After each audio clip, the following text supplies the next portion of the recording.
Gotcha.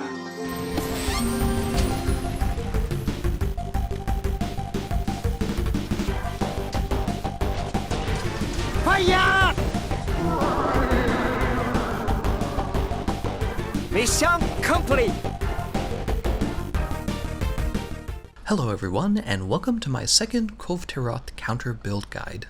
Last time I showed off an easy to build Damascus setup that keeps you alive and pairs well with the Wyvern Snipe on the Griffin Blazooka.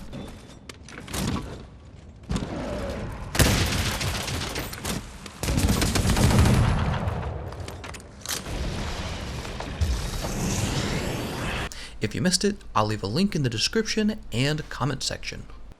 Today, I have another great build that uses the Uragaan set to focus on a combination of survivability, accessibility, and the Part Breaker skill.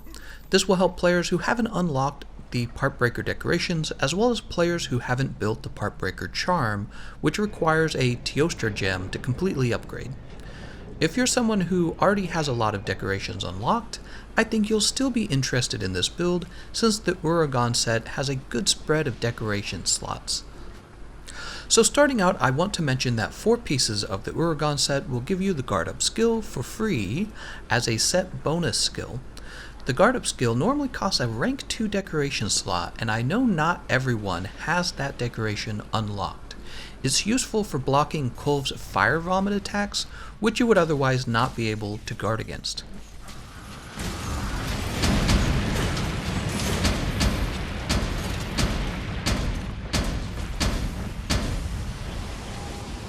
In order to copy the build I've gone with, you'll need at least 1 Uragaan Ruby to build the Uragaan chest piece.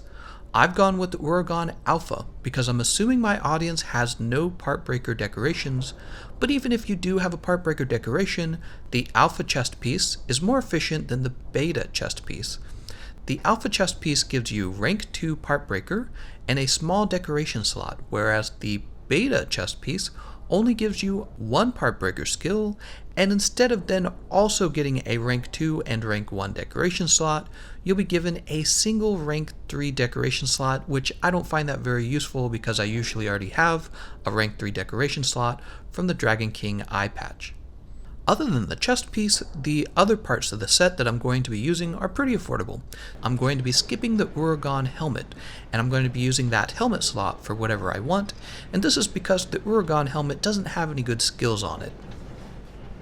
In our case, we'll be swapping between 2 different helmets, one that gives us the Thunder Attack skill, and another that gives the Ice Attack skill.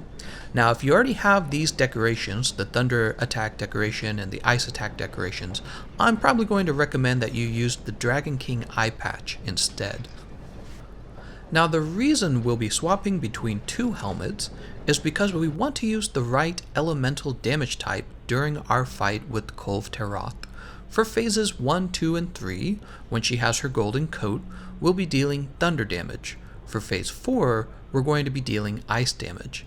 That means you'll want to create 2 loadouts, one for your thunder damage build and one for your ice damage build. When Kulve heads off to the 4th stage of the fight, you'll simply travel back to the camp and swap your builds out. Remember that there are free Farcasters in the camp chest that you can use to travel back to the camp even if you're in combat.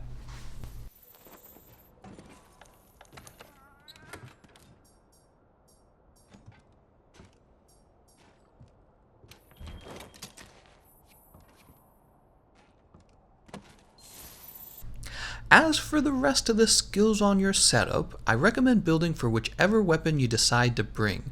In my case, I went with a lance, because the lance really doesn't require many attack skills to feel powerful, and it's going to benefit greatly from the guard and guard up skills that come with the Uragaan set. You'll notice that I added fire resistance to the build as well as a vitality charm. These are not mandatory, they just make it very easy to stay alive. You'll especially want to consider getting your fire resistance over 20 since you are so close to passing that breakpoint already, and because after 20 resistance you can no longer be fire blighted. You'll also want to bring the fireproof mantle.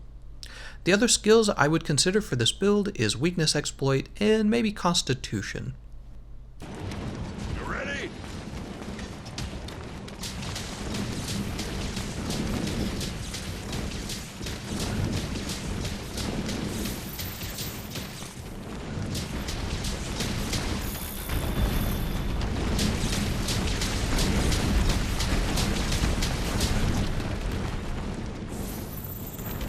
Finally, let's talk a little bit about combat strategy. The lance excels in being able to focus on parts of a monster's body that are normally risky to get to.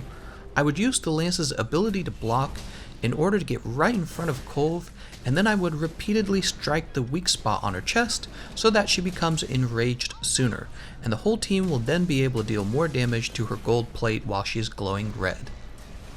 Fighting Kulve Taroth in the 4th stage becomes pretty tricky because she moves around so much. You'll want to make use of the lance's charge attack to close the gap between you and her horns, but be ready to block in case she suddenly moves into an attack, and be careful to manage your stamina. It may help you to bring an energy drink or dash juice at this point in the fight. It's rare, but if she focuses 3 fire attacks on you and you try to guard them all, you can actually become overwhelmed, which what I mean by that is your stamina will become drained, and you'll end up taking a lot of damage because you'll be right in the middle of her whatever fire move she just used. So I've had this happen to me, and basically it just means you need to be careful not to become overwhelmed trying to guard all of her moves.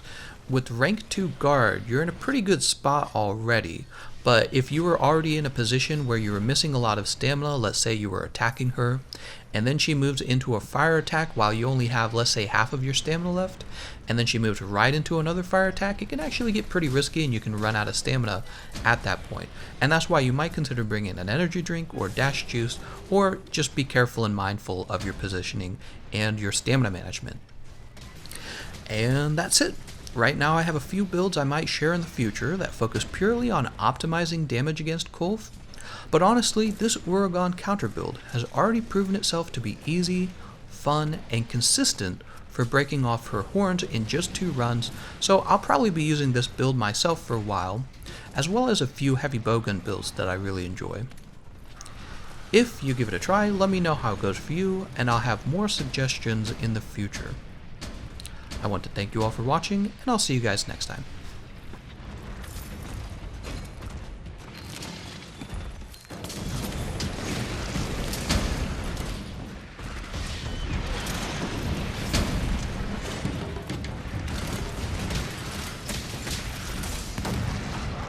Really? Oh my gosh, you guys! I just want to thank y'all so much!